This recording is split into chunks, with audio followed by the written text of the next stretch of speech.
Alors, maintenant, nous allons faire... Joseph, tu m'entends? Ah, ben c'est bon. Yes. Ah, voilà, pour l'instant, j'ai plein de barres. Donc, de fait, avoir allumé l'ordinateur, ça doit être mieux. Et avoir coupé le réseau, enfin, j'espère. Ryan, tu douces? Mais je te vois pas par contre. Ah oui, parce que j'ai oublié de mettre ma caméra. Donc, c'est bon. Allez, hop, je fais le truc pour le direct. Et on va... Donc la première chose aussi qui serait bien, c'est que tu introduis, tu te présentes et moi également je me présente Oui, et puis on lance le sujet. Ça marche? yes. Mais non, je te laisse te présenter, je me présente en suivant. C'est mieux. On en laisse Ok, pour l'autre. ok, ça marche. Qui devrait le voir? C'est bon, j'ai rien oublié. Donc là, logiquement, ça serait sur ton profil, C'est c'est sur ça? mon Facebook, ouais. Si j'ai copié le. Timeline, c'est mon Facebook. Ah, ok, d'accord. Ouais, c'est mon profil. Allez, et du coup, je vais regarder dès qu'il est connecté.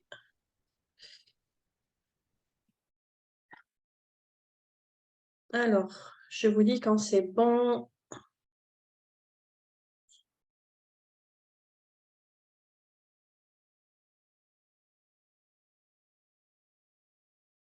Hello. Ah, ça a bugué là ou pas? Qu'est-ce que c'est ce travail? C'est quoi?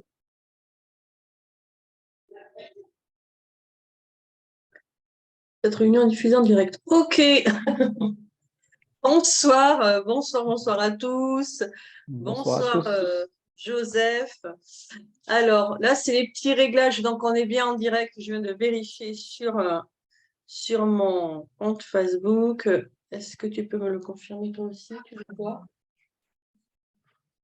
Est-ce que toi, tu le vois, Joseph? Attends un instant, je regarde ça. En fait, je le vois. Pour l'instant, je vois un écran noir. Mais bon, ça doit être ça quand même, hein. Oui, je te vois. C'est bon, mais c'est parfait. Donc, du coup, euh, ok, je vais partager et puis je lance notre petite réunion qui est le mardi des entrepreneurs. Yes. Mais pendant ce temps-là, ce que je fais, Joseph, donc nous sommes le mardi des entrepreneurs.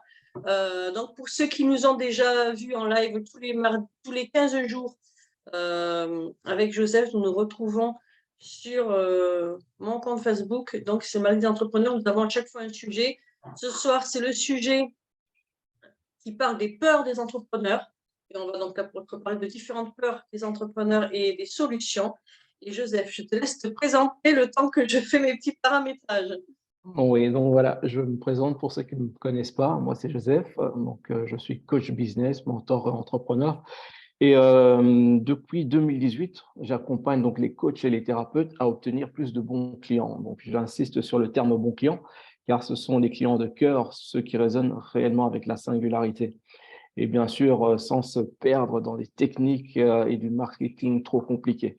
Donc voilà, ça c'est par rapport à ma petite présentation. Donc comme l'a dit précédemment Christelle, nous allons parler donc de la peur, parce que voilà, nous avons tous peur et c'est un sujet qui revient assez fréquemment. Donc lors des appels, ou bien même lorsque je discute avec les personnes que j'accompagne, c'est la peur d'agir, la peur de faire. Et puis voilà, et on voulait justement partager notre point de vue par rapport à cela et par rapport à notre propre expérience au point de vue de l'entrepreneuriat. Donc voilà. Est-ce que tu es prêt de ton côté, Christelle? Est-ce Alors, que tu écoute, vois moi, qu'il je y a suis déjà en du train de monde ou faire un pas? petit paramétrage. Vas-y, je t'en prie. Et c'est bon, là? On est... Apparemment, c'était pas partagé partout, c'est ça? Ouais, Il n'y avait que mes amis qui le voyaient. Là, tu l'as mis en public? Ouais, je te l'ai mis. Ok. Donc, une gentille personne m'a mis en public. Sinon, il n'y avait que c'était ouvert qu'à mes amis. Donc, ça, c'était pas bon. Voilà, donc, écoute, je vais me présenter à mon tour. Déjà, s'il y a des personnes qui nous voient, est-ce que vous pouvez nous faire un petit coucou et nous dire que vous Yes, voyez bien le live, qu'on sache effectivement si personne nous voit. nous voir bien et surtout nous entendre correctement Voilà. également. Oui, oui, voilà.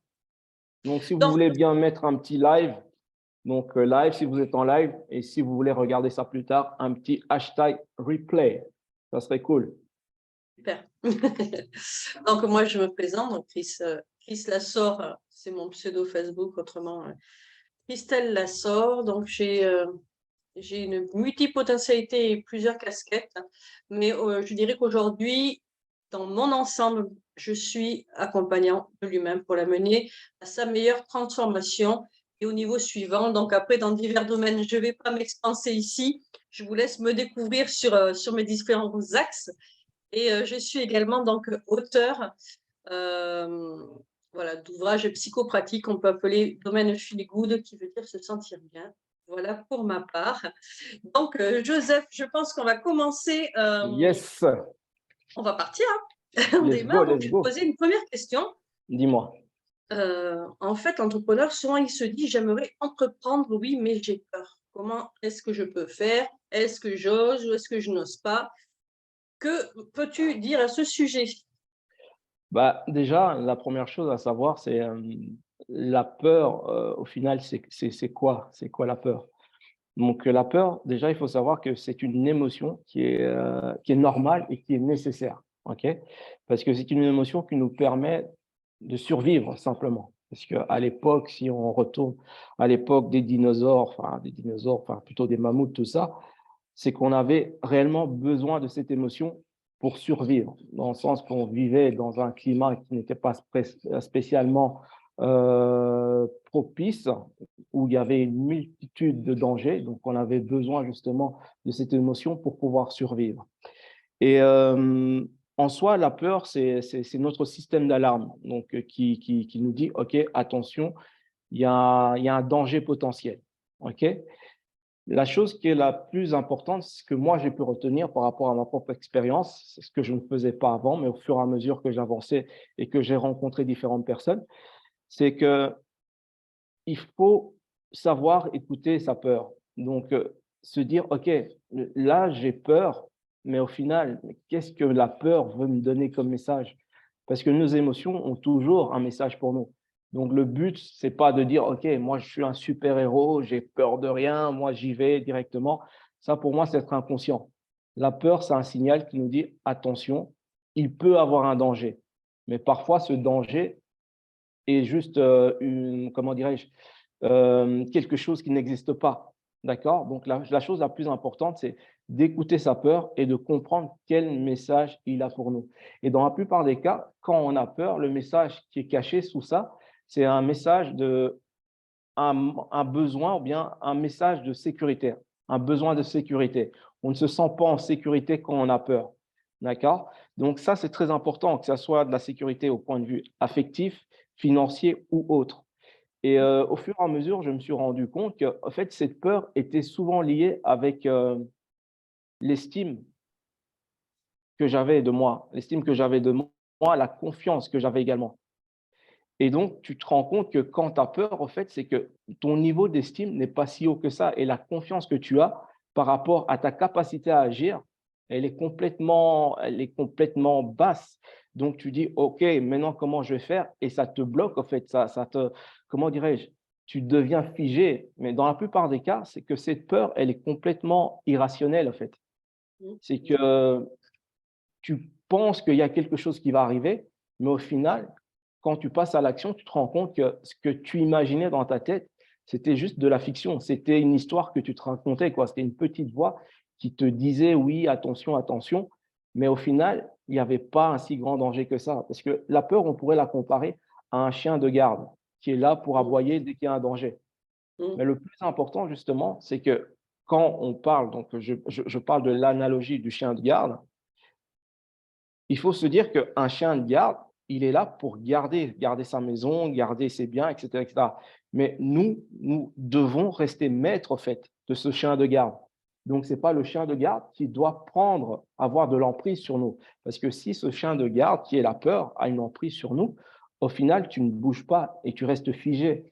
Et la peur également est nécessaire pour sortir en soi de ce qu'on va appeler de sa zone de confort. Parce que quand on sort de sa zone de confort, où on se sent bien, entre guillemets, parfois, même si, entre guillemets, on est dans une zone de confort, mais on a plein de problèmes, mais on a tellement l'habitude d'être dedans, on a une certaine illusion de sécurité parce qu'on connaît. même si on ne Ce se que sent pas bien dedans, mais on connaît. C'est ce Par que contre, j'appelle, si je me permets, la zone de confort inconfortable. bah, c'est totalement ça, parce que la plupart du temps, nos zones de confort sont c'est ça, elles sont inconfortables. C'est qu'on reste dedans, on a des problèmes, voilà, etc., etc. Mais on reste dedans parce qu'on se dit, au final, c'est la seule chose que je connais. Et le fait de sortir de sa zone de confort, c'est également inconfortable. Et ça Mm. crée justement la peur, parce que l'inconnu, c'est zone de danger. On se dit, oh là là, où tu vas? Ton cerveau commence à te raconter des histoires, mais il n'y va pas, ça va mal se passer, tu vas échouer, il y aura des problèmes, etc., etc. Et tous ces films que tu te fais dans ta tête te bloquent, en fait, tu n'avances plus. Mais par contre, il y a une phrase que moi, j'adore dire, que l'un de mes mentors me disait tout le temps, c'est que l'action, en fait, crée le changement. C'est en étant en action que tu vas changer, au fait, ta condition, tu vas changer ta réalité. Parce que si tu ne franchis pas cette zone de peur, cette zone de confort, tu vas rester dans ce que tu connais. En soi, moi, c'est vraiment comme ça que je vois la peur par rapport à mon expérience, par rapport à mon vécu, par rapport aux différentes personnes que j'ai pu rencontrer. Maintenant, toi, de ton côté, Christelle, comment tu vois cette peur? Est-ce qu'il y a une véritable raison d'avoir peur d'entreprendre? Alors voilà, moi je suis vraiment, je partage vraiment sur ton point de vue sur le fait que la peur, elle est normale, effectivement. C'est à nous de savoir l'appréhender. Voilà. De savoir l'appréhender une fois qu'on s'est demandé j'ai peur de quoi? Parce qu'effectivement, dans la peur, entre autres, on va rester sur le sujet de l'entreprendre. Totalement, J'ai peur d'entreprendre, pourquoi? Alors, est-ce que c'est parce que, donc on parle de nos croyances, j'estime que je ne suis pas assez, j'estime que j'en suis pas capable, on m'a toujours dit que, je n'y arriverai pas. Enfin bref, donc ça, ce sont des croyances limitantes. Elles peuvent venir, de moi, elles peuvent venir aussi, de celles que j'ai entendues ou celles que je pense. Ça ne veut pas dire qu'elles sont vraies. Mais ça veut dire totalement, aussi que si, effectivement, j'ai ces croyances-là, dans ce cas-là, ça sera pareil, mais pas que pour entreprendre, c'est pour entreprendre n'importe quel chemin de ma vie, même pas pour entreprendre une activité professionnelle. J'inviterai la personne à ce moment-là qui a ces croyances-là d'aller fouiller dans ses croyances, faire le tour et se demander effectivement si sa croyance, elle vaut le coup. Est-ce qu'elle la garde? Est-ce que c'est une bonne croyance ou est-ce que c'est une croyance qui la limite, ce qu'on appelle les croyances limitantes? Parce qu'effectivement, entreprendre dans une entreprise, ça veut dire qu'il faut forcément entreprendre en soi et aborder des totalement, changements. Voilà. Pour d'ailleurs, au fur et à mesure qu'une entreprise évolue, nous évoluons aussi et on ajuste, hein, on s'ajuste et on ajuste aussi notre entreprise. Je pense que quand on ne sait pas justement s'ajuster, on met aussi en péril notre entreprise. Voilà. Ensuite, donc forcément, tu as pas la confiance en soi, donc l'estime de soi, ça, c'est tout à fait vrai. Puis il y a aussi savoir si ça vient, comme je disais tout à l'heure, que de nous, mais ça peut venir aussi des fois de l'environnement. Moi, par exemple, totalement. voilà, j'ai pu connaître ça au départ quand je me suis lancée. Eric, mon compagnon, c'était tu vas faire quoi? Non, mais attends, il y a des gens qui payent pour ça. Pour lui, ça semblait dingue que des gens aient envie d'aller payer quelqu'un, d'être coach. Comment ça, il y a des gens qui payent pour ça? Oui, effectivement, il y a des gens qui payent pour aller mieux. Oui, mais enfin, ça a mené l'insécurité sur le coup pour lui, par rapport à ses croyances à lui. Donc, ça aussi, je dirais que c'est vraiment une règle pour moi importante que je vous dirais, si vous avez envie d'entreprendre, c'est bien sûr qu'il faut écouter ce qu'on va vous dire autour. Il ne faut pas non plus faire la sourde oreille parce qu'on peut vous donner des bons conseils. Mais après, c'est vous qui choisissez. C'est vous qui choisissez et vous pesez le pour et le contre. En fait, il y a pas à être pressé d'entreprendre. Il y a à préparer, bien sûr, entreprendre, c'est tellement large. Donc, il y a plein de manières de préparer son projet. Mais si on a une peur, il faut aller la chercher. Il faut aller la chercher, se dire c'est quoi? Est-ce que c'est vraiment le Totalement. fond de cette peur? Une fois que je connaîtrai vraiment le fond de cette peur, maintenant je peux aller me chercher et me dire effectivement, ça je sais que je ne pourrais pas. Voilà, et ça je sais que je pourrais. Je vais te donner un exemple aussi. C'est, tu sais, j'accompagne des étudiants donc, au Cameroun à leur objectif, et enfin la réussite, pardon, de leur objectif. C'est important le mot réussite de leur objectif. Et entre autres, je leur parlais de des objectifs SMART. Donc là aussi, c'est un peu pareil. C'est que je disais, en fait, si ils ont peur de se lancer, mais qu'ils n'ont pas fait ce qu'il fallait pour, forcément, il y a des grandes chances qu'ils se plantent. Par exemple, je dis, si tu me dis que ton projet, c'est là d'aller, tu es une mère, je dis une bêtise, tu es une maman de 2, 3 enfants, bref, et ton projet, c'est de devenir une star internationale du rock'n'roll et de partir faire des tournées partout dans le monde, ça veut pas dire que tu ne pourras pas le faire. Ça veut dire que c'est normal que tu aies peur et ça veut dire que c'est normal que tu vas devoir prendre des décisions. Bien C'est-à-dire, est-ce sûr. que tes enfants vont t'accompagner? Donc, c'est te donner un exemple comme ça, mais en fait, ça va vraiment pour moi avec les peurs, c'est-à-dire qu'il faut que le projet soit carré. Il Ouais, faut qu'il ouais, soit en accord avec ce qu'on vit, avec la situation. Voilà. totalement. Mais Comme pour un par petit peu, exemple, oui, vas-y, pour je rebondir sur finis ce que juste, tu… Vas-y, je t'en prie. je finis juste. Par exemple, pour l'exemple de mon compagnon, c'était pouvoir lui apporter la réponse. C'est-à-dire qu'il avait raison de se poser cette question et de me faire peur aussi, quelque part. Me dire, on va vivre de quoi? Mais attends, j'ai préparé, il y aura une phase 1, il y aura une phase 2, il y aura une phase 3. Voilà. La peur, elle est, comme tu as dit tout à l'heure, elle est normale. Donc, c'était pour finir là-dessus. Ok. Et Bah, c'est super ce que tu dis, Christelle, hein, parce que en soi, comment prendre de la hauteur par rapport à sa peur? Donc, ça rejoint totalement ce que tu viens de dire. En l'occurrence, il y a une technique qui est très simple. C'est que tu prends une feuille de papier et tu fais deux colonnes. Ok. Et puis, dans la première colonne, tu vas mettre quels sont les scénarios les pires qui puissent arriver si tu c'est ça. fais l'action Mmh. dédiée. Donc, tu listes. Le plus important, c'est mettre ça sur papier. Tu listes. Et de l'autre côté, tu fais une autre colonne et dans cette colonne-là, tu mets quelles sont les solutions que tu as à disposition au cas où il y a un scénario qui arrive. Et donc là, ça va vraiment te permettre au fait de rationaliser la chose et de te rendre compte que ce que tu mets sur papier, au final, il n'y a pas mort d'homme, en fait. Tu ne vas Mmh. pas mourir. Tu ne vas pas mourir. C'est que je vais prendre un simple exemple. C'est la peur justement d'entreprendre. C'est ça le sujet. On a souvent cette peur en se disant que si j'entreprends, ça veut dire que je dois trouver des clients. Si je ne trouve pas de clients, ça veut dire que je n'ai pas d'argent. Si je n'ai pas d'argent, ça veut dire que je ne sais pas payer mes factures, je ne sais pas nourrir mes enfants, etc., etc. Qui est totalement normal, hein. Donc, je ne dis pas que c'est quelque chose de farfelu, c'est normal.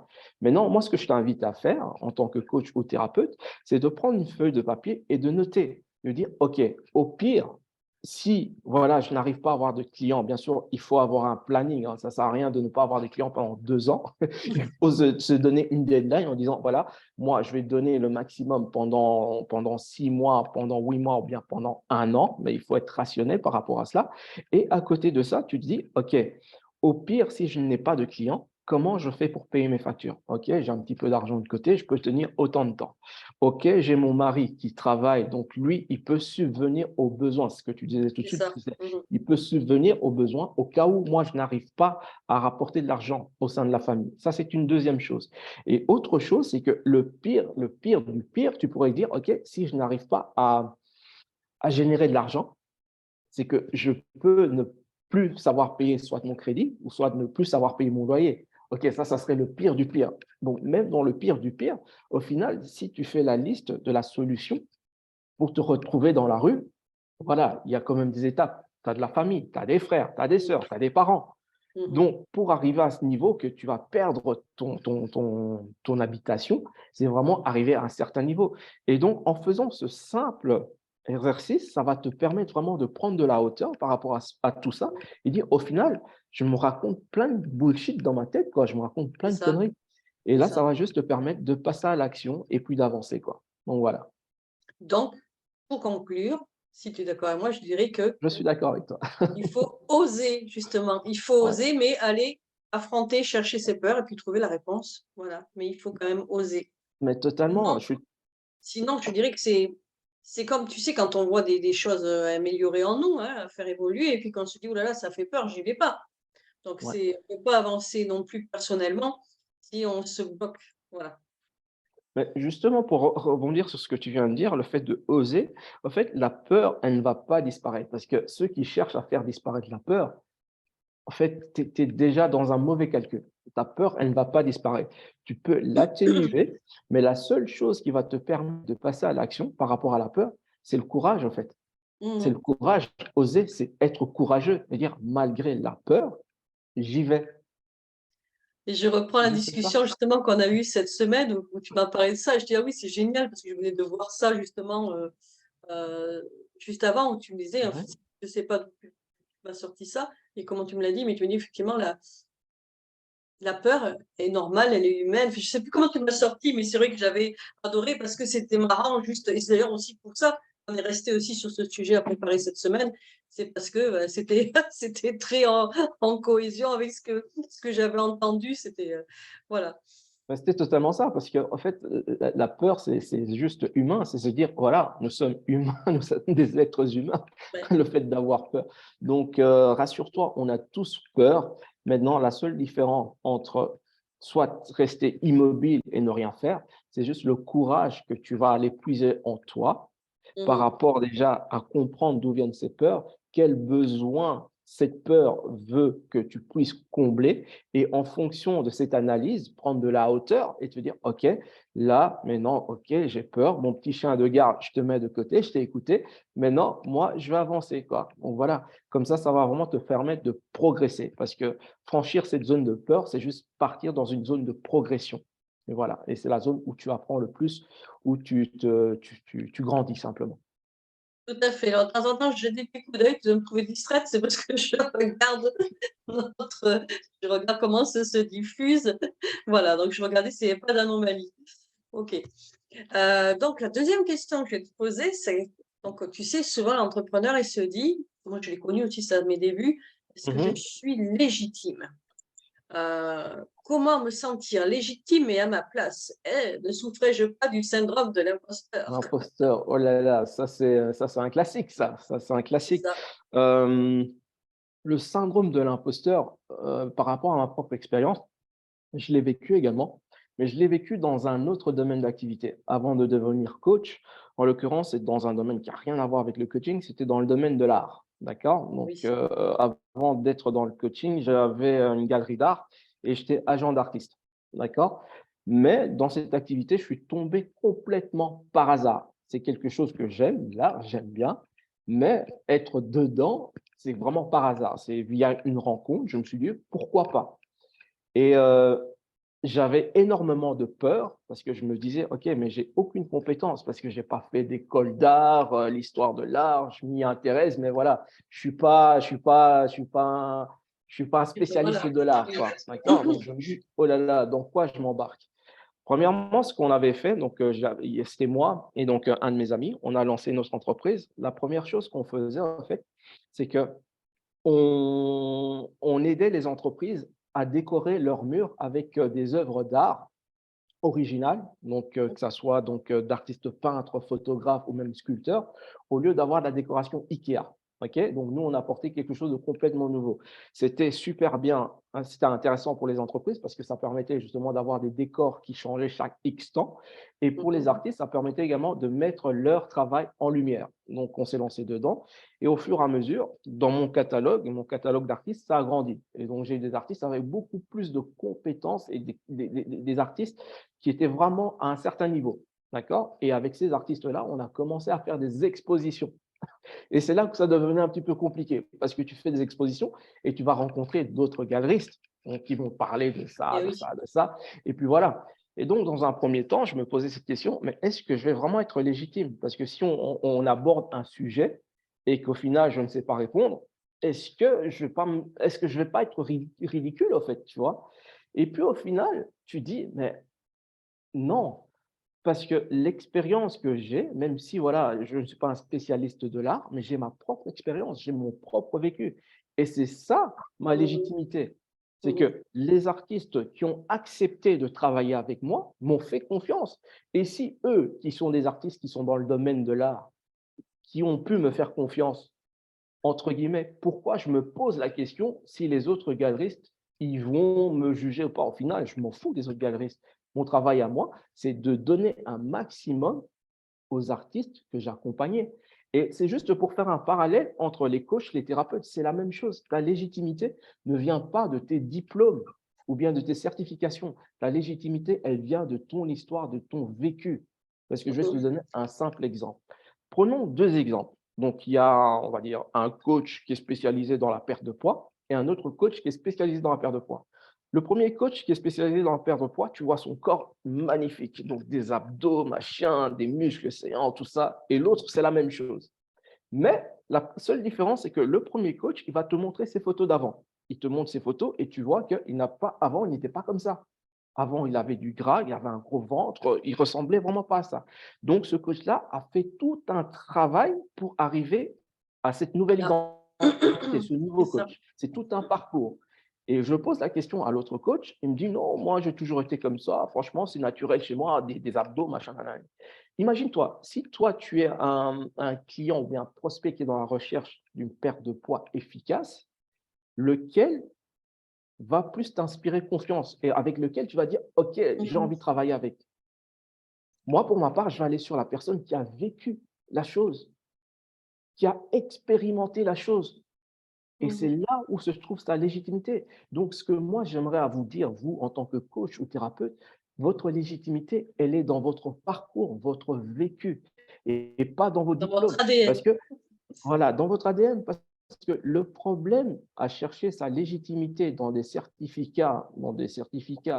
diplômes, tout ça, c'est que tu ne vas jamais la trouver. Ce syndrome de l'imposteur sera toujours là parce que tu voudras toujours avoir C'est encore plus ça. de diplômes, encore plus de Ça ne sera diplômes. jamais Non, assez. ça ne suffit pas, ça ne suffit pas, Mm. ça ne sera jamais assez. Et la seule différence qui va faire que tu vas franchir ce syndrome de l'imposteur, c'est te dire, OK, j'ai ma propre expérience et c'est ça ma légitimité. Et justement, pour conclure par rapport à ça, comment franchir ce syndrome de l'imposteur, plutôt, c'est ça qui est important, c'est que moi, j'aime à dire, c'est que tu dois connaître c'est quoi ton putain de why, c'est quoi ton putain de pourquoi. On en est là. Ton pourquoi, c'est quoi? Parce que la plupart des coachs, quand je demande c'est quoi ton pourquoi, oui, c'est ça, c'est des choses très vagues comme ça, on ne sait pas en fait. Et tant que tu Passer n'as par ça. pas défini ton pourquoi, qui est réellement ton essence, qui est ton ADN, comme tu disais, Christelle, c'est que tu ne pourras pas franchir les obstacles en tant qu'entrepreneur. Par contre, si tu as bien défini ton pourquoi, pourquoi tu fais les choses, pourquoi tu te réveilles le matin, pourquoi tu aides les gens, dès qu'il y aura ce syndrome qui viendra, tu vas dire, OK, ça n'engage pas que moi, parce que le syndrome de l'imposteur, je vais être dur en fait, c'est une façon d'être égocentré sur sa personne. Qu'est-ce Mm. que les gens vont dire de moi? Qu'est-ce que les gens vont penser de moi? Est-ce que je suis compétent? Etc. etc. Mais au final, tu ne penses qu'à toi. Mais Eh si oui. on parle dans notre domaine de l'accompagnement, il ne s'agit pas de toi, il s'agit des autres. Donc, en Mm. l'occurrence, tu dois prendre ton spotlight ou bien ton, comment on appelle ça en français, la lumière.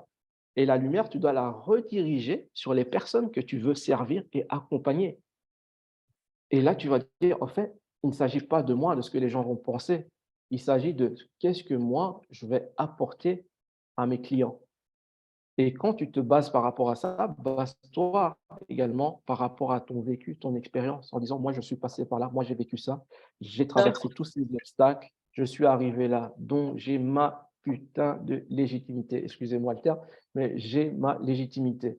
Voilà, et en fonction de cela, tu n'auras plus ce syndrome de l'imposteur. Il peut revenir. Attention, le syndrome de l'imposteur revient en fonction des niveaux qu'on franchit également. C'est que quand tu as franchi un niveau, tu as travaillé sur toi, tu l'as franchi. Et par exemple, si tu veux gagner encore plus ou bien avoir plus de clients ou avoir une autre compétence, ce syndrome peut revenir. Mais en fait, c'est toujours la même chose. Ah. C'est de dire, OK, qu'est-ce que cette peur veut me dire? Pourquoi elle veut me Eh paralyser? oui. Et quand tu as pris tout ça en compte, ça te permet justement d'avoir le courage nécessaire et de te reconnecter à ton pourquoi pour avancer. Donc voilà. Donc, et toi, Christelle, qu'est-ce que Alors, tu écoute, penses justement de ce syndrome de l'imposteur? j'adore parler après toi parce que c'est bien, tu me permets de développer les points que je vois essentiels aussi.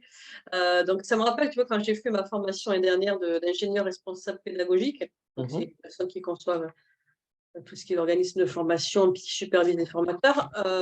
Justement, au début, on fait un point sur le savoir et les compétences, quelque chose où je n'avais pas vraiment fait attention.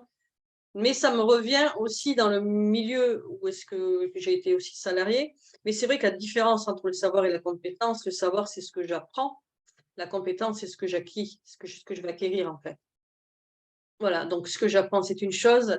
Donc, quand tu parlais d'études tout à l'heure, moi, je vois beaucoup de coachs se targuer des diplômes, des études, des machins, enfin, quoi que autre, hein, peu importe, formateur, ce que tu veux, autre métier. Et en fin de compte, des personnes, des fois, n'ont pas fait le travail sur elles-mêmes ouais. avant de le faire avec les autres.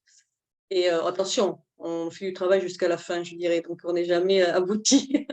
Personne n'est abouti, mais on se réalise petit à petit. Enfin bref, mais je veux pas m'éparpiller, mais oui, le savoir et la compétence, c'est deux choses différentes. Ensuite, euh,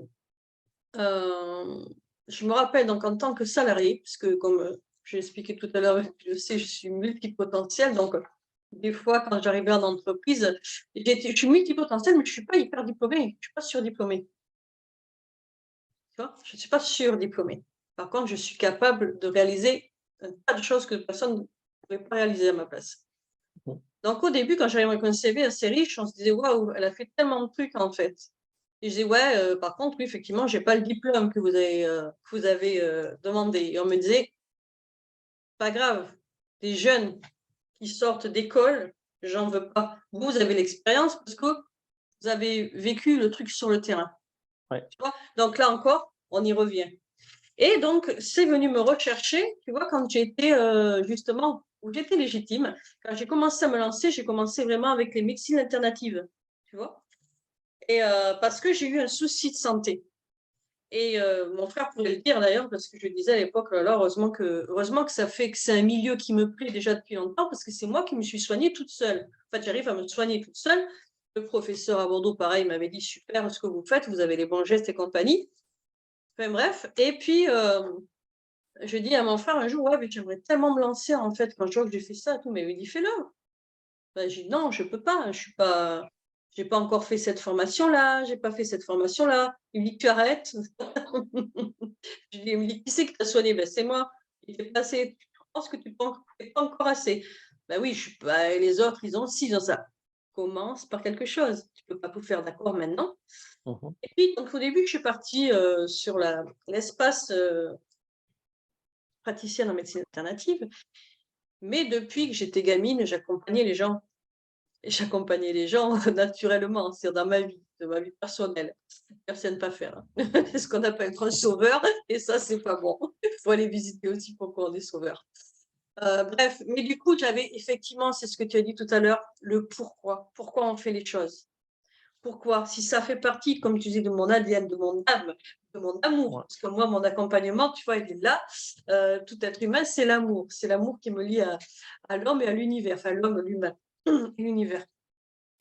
C'est mon amour qui me guide. Donc, si ce pourquoi-là, il est suffisamment fort, je sais que je suis dans la bonne direction en choisissant ce Ouais. métier, d'accompagnant l'humain, d'accompagnant au meilleur monde, à contribuer à une meilleure chose pour moi, pour les autres, pour le monde. Je suis effectivement dans mon pourquoi. Donc là, aujourd'hui, au jour d'aujourd'hui, je peux dire, mais je suis mais largement plus que légitime. Mais effectivement, au début, ça m'a posé, des questions parce que j'étais toujours à avoir peur. Et puis, j'allais regarder ce que les autres avaient, tu sais. D'ailleurs, c'est plus loin, un sujet un peu plus loin d'ailleurs qu'on va aborder après, c'est la peur du manque. C'est toujours aller se comparer aux autres, tu vois.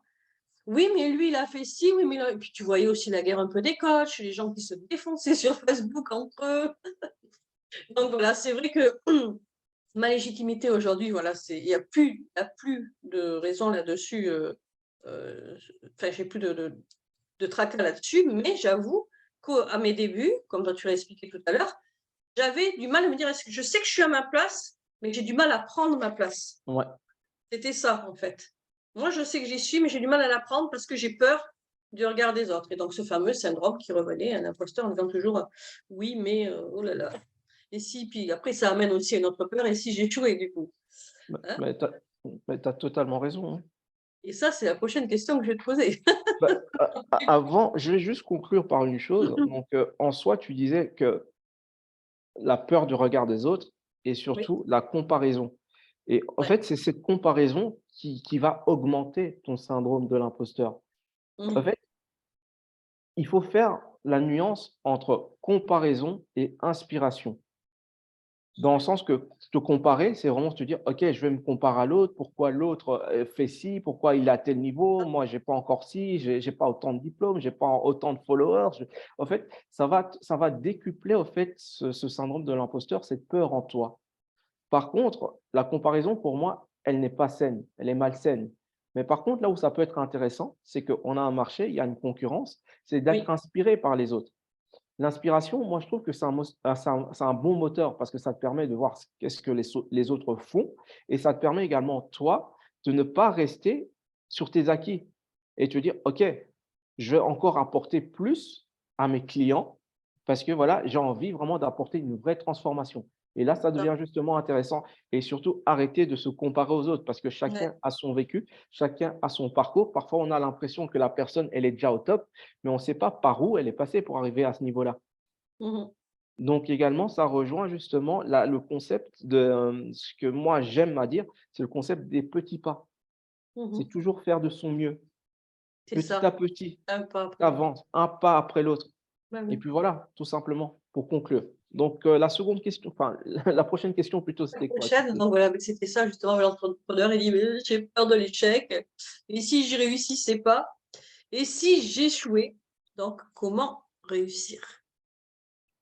Bah, moi, ce que je tiens à dire, c'est que échouer, tu vas échouer en fait, hein. C'est que ça, c'est inévitable. C'est que si tu penses que tu vas entreprendre et que tu ne vas pas échouer, c'est que vaut mieux arrêter l'entrepreneuriat directement. Dans le sens pourquoi je peux me permettre de parler de ça. Donc, maintenant, je vais faire mes 43 ans. Je suis entrepreneur depuis l'âge de 24 ans. Donc, depuis 24 ans, l'âge de 24 ans plutôt, je suis dans l'entrepreneuriat. Je suis passé par différentes étapes et j'ai souvent échoué. J'ai eu des réussites, mais j'ai beaucoup échoué, beaucoup perdu d'argent, et cetera. Mais je ne prends pas ça spécialement comme des échecs. Le terme échec, c'est dur. Non, en fait, tout déjà, je vais donner ma définition de l'échec. Moi, ma définition de l'échec est la suivante. C'est juste un résultat différent de celui que tu attendais. C'est juste ça. Et quand tu te mets ça dans la tête, c'est juste une question de résultat. C'est que Mmh. travaille en conséquent pour avoir un autre résultat. C'est juste ça, tu vois? Parce que si tu dis c'est un résultat, donc mets en place des actions qui vont te permettre d'avoir un autre résultat. D'accord? Et ça, déjà, le concept de la peur de l'échec va commencer à disparaître. Parce que tu sais que tu as la capacité et tu as le contrôle sur les choses. Il peut arriver que tu échoues, mais quand tu échoues, prends du recul et pose-toi les questions. Qu'est-ce que tu as mis en place et qu'est-ce qui a justement engendré cet échec? Même si Mmh. dans l'échec, pour moi, il y a un réel apprentissage. C'est dans l'échec que tu apprends. Parce que si tu n'as jamais échoué, en fait, tu ne pourras jamais réussir. Parce que Oui. dans toute grande entreprise, que ça soit une entreprise au point de vue familial, personnel ou même professionnel, si tu veux entreprendre des grandes choses, sache que tôt ou tard, tu vas échouer. Mais c'est de cet échec que tu vas apprendre énormément. C'est de cet échec que tu vas grandir, tu vois? Justement pour rectifier le tir la prochaine fois, pour avancer. L'échec, pour moi, je considère ça comme de la donnée, de la data. C'est comme si tu étais un ordinateur. À chaque fois que tu échoues, ton ordinateur enregistre cling cling, il enregistre cling cling. Et le jour où tu es confronté à une nouvelle situation, tu as ton disque dur où tu as enregistré toute cette data, tu vas rechercher, OK, dans cette situation, comment j'avais agi? Quelles actions j'avais mis en place Ça. qui m'ont engendré cette situation?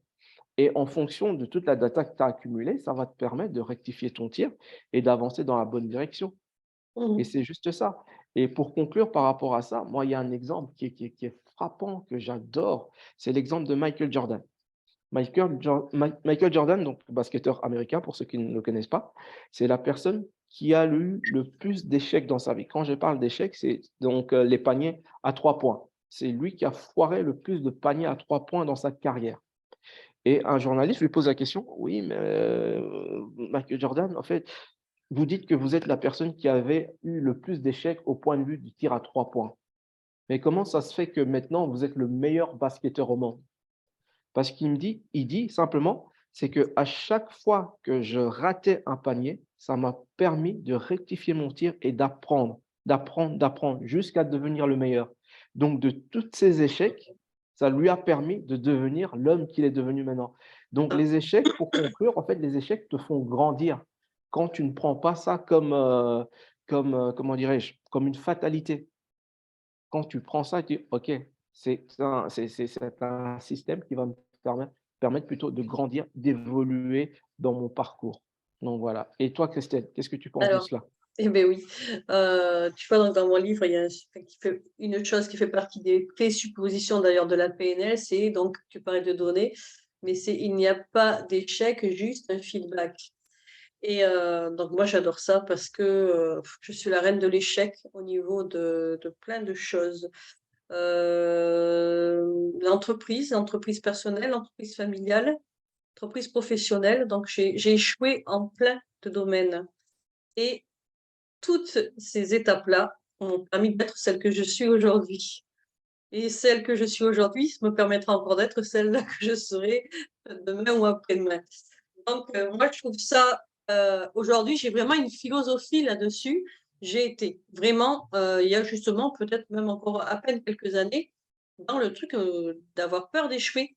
Pas Mhm. spécialement par rapport à moi, mais si pour toutes les raisons qu'on connaît, parce que par rapport, encore une fois, perdre de la sécurité, perdre du confort, perdre de Ouais, l'argent, peur de perdre aussi peut-être un peu l'amour des autres, parce qu'on du coup, on va les décevoir. Si on déçoit les autres, on se déçoit soi-même aussi.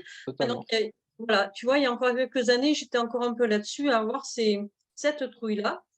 Je me suis beaucoup rapprochée je parle pas des religions, de la spiritualité. Ouais, C'est un chemin qui m'a énormément ouvert. Et en fin de compte, quand tu commences à regarder ce que tu ne verrais pas d'habitude, ça commence à ouvrir tes yeux ailleurs.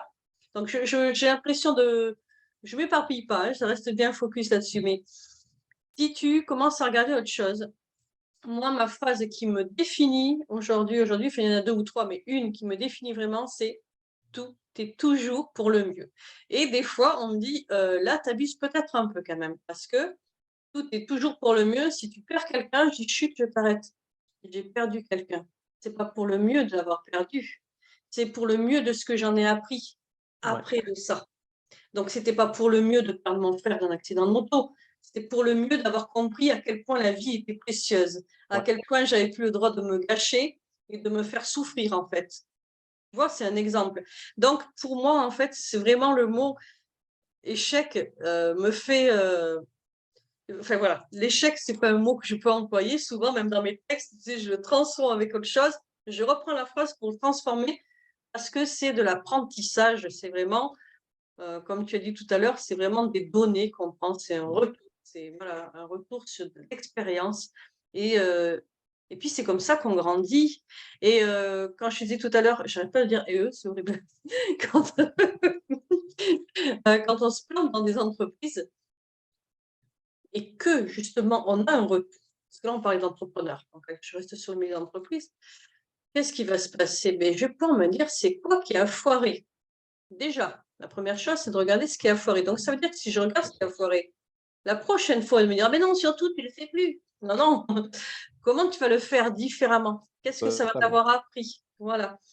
Euh, et puis, généralement, ça, tu sais, toujours dans cette fameuse phrase, tout est toujours pour le mieux, tu vas aller chercher, comme on dit, le cadeau derrière le chaos. Ouais, Voilà. Parce que ce qui t'attend, c'est encore mieux, en fait.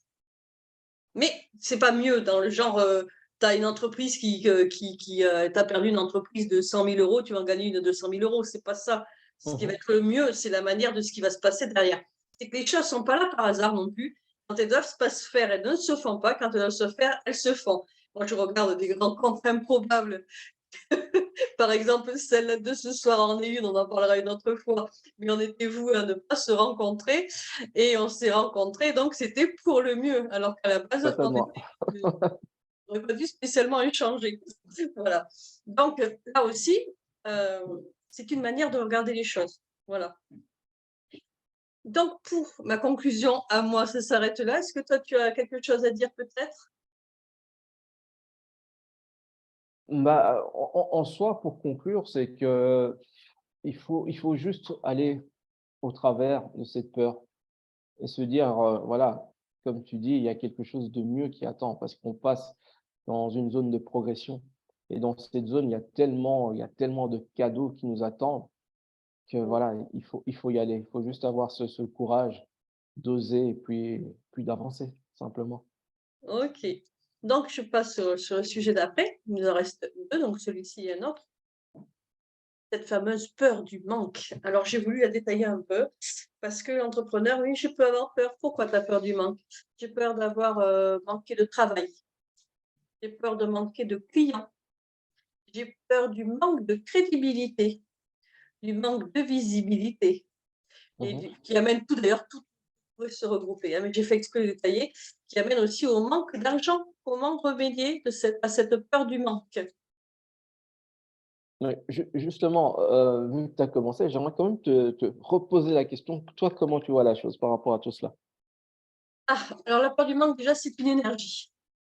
Alors là, encore une fois, je vais, je vais partir sur un sujet un peu plus large, mais si j'ai peur du manque, je vais l'attirer. Ça, c'est sûr et certain. Je suis assise d'ailleurs à côté de quelqu'un avec qui on a créé des choses. À un moment donné, je ne dirai pas son nom parce qu'elle est cachée, mais bref, des fois on était là, oh là là, on a créé ce truc, il faut qu'on le vende, il faut qu'on le vende, il faut qu'on le vende. Voilà. Et plus tu penses que tu vas vendre, et plus tu cherches à vendre, ce qui est Ouais. légitime, encore une fois, et c'est normal. Tu as créé du business, tu as envie d'avoir des clients, donc tu penses à vendre, c'est logique. Hein. C'est comme si un magasin de chaussures, eh ben, il ouvre, ferme son magasin parce qu'il n'a pas envie de vendre ses chaussures. Non, il ouvre son magasin, il les met en vitrine. Donc c'est pareil, quand tu es auto-entrepreneur comme nous, entrepreneur, peu importe, que tu fais ton business, que tu es indépendant, tu as besoin de vendre. Donc tu crées des choses, tu t'exposes sur les réseaux, tu fais, voilà, tu fais pas mal de choses. Et c'était toujours un peu cette fameuse trouille au ventre de se dire: «Et si on a fait tout ça?» Ouais. Tu sais? Sauf que plus tu fais ça et plus tu es sûr à 100 d'attirer ce résultat-là. Alors que quand tu y vas franco, c'est ce que je fais aujourd'hui, j'y vais vraiment franco avec il y a des choses qui marchent bien, il y a d'autres qui marchent moins bien, bien sûr, mais quand tu y vas avec déjà sans te poser de questions, mais parce que ton pourquoi, ce que tu disais tout à l'heure, est tellement puissant. Ce à quoi tu vas contribuer, tu changes des vies, tu sauves des vies, parce que Mhm. ça arrive. Moi, on m'a déjà dit: «Grâce à toi, tu m'as sauvé». Waouh, c'est hyper puissant. Donc là, après, j'ai pas besoin de me poser la question de: ce que si j'ai peur de vendre, tu vois? Parce que j'ai totale confiance en ce que j'apporte et donc je dirais que après la peur du manque, elle est vraiment, encore une fois, légitime parce que, beh, ça fait écho quand je disais manque, de travail, client, crédibilité, Mhm. visibilité, manque d'argent. Ben oui, bien sûr, on arrive au manque d'argent et forcément quand on est entrepreneur et bien l'entreprise, on sait très bien qu'il faut que pour qu'elle vive, qu'on puisse vivre et en vivre, il faut que l'argent y rentre. Voilà. Donc je dirais vraiment, il faut avoir, c'est le conseil que je donnerais aujourd'hui, c'était tous ces points se travaillent. C'est-à-dire que si tu as peur de manque de visibilité, qu'est-ce que je vais pouvoir faire pour avoir de la visibilité? Bien Comment sûr. est-ce que je suis visible? Par quels moyens? Qu'est-ce que je mets en place? Je manque de crédibilité. Un truc, tu vois, par exemple, quand j'ai écrit mon livre, alors que c'est marrant, hein, sur les réseaux, tu sais, c'est surtout, là on parle réseau, donc on est sur les réseaux. Des gens pouvaient regarder sur mon Facebook. Bon, il y a pas de moment que tu as écrit un livre, que tu as édité, ah ben déjà tu parais un peu plus crédible. Mhm. Pourquoi? Pourquoi? Bon, enfin bon, bref. Si j'avais su que j'étais pas crédible, j'aurais pas écrit de livre. Mais ce que je veux dire, c'est que ta crédibilité aussi, elle est en toi. C'est pas le diplôme, hein, que tu affiches sur ton mur ou voilà, ou ce que tu vas mettre en avant, c'est ce que tu es. Encore une Bien fois, on en sûr, revient à c'est l'être. Hein. le sujet qu'on parlait la semaine dernière, il y a 15 jours, être faire avant, entre autres. C'est si tu es sûr de ton pourquoi, si tu es sûr de ce que tu es, si tu mets en place, c'est-à-dire qu'il y a des étapes, il faut un plan dans un business, hein, dans une construction de business, et que tu as été en amont chercher combien il me faut de clients pour vivre, combien d'argent, déjà combien d'argent il me faut, combien de clients il me faut en fonction de ce que je vends pour avoir ça. Et puis tant mieux si Bien je fais sûr. plus. Mais en fin de compte, c'est vraiment, je ne sais pas si tu es d'accord avec moi, mais c'est vraiment, je pense, des étapes à prendre en compte.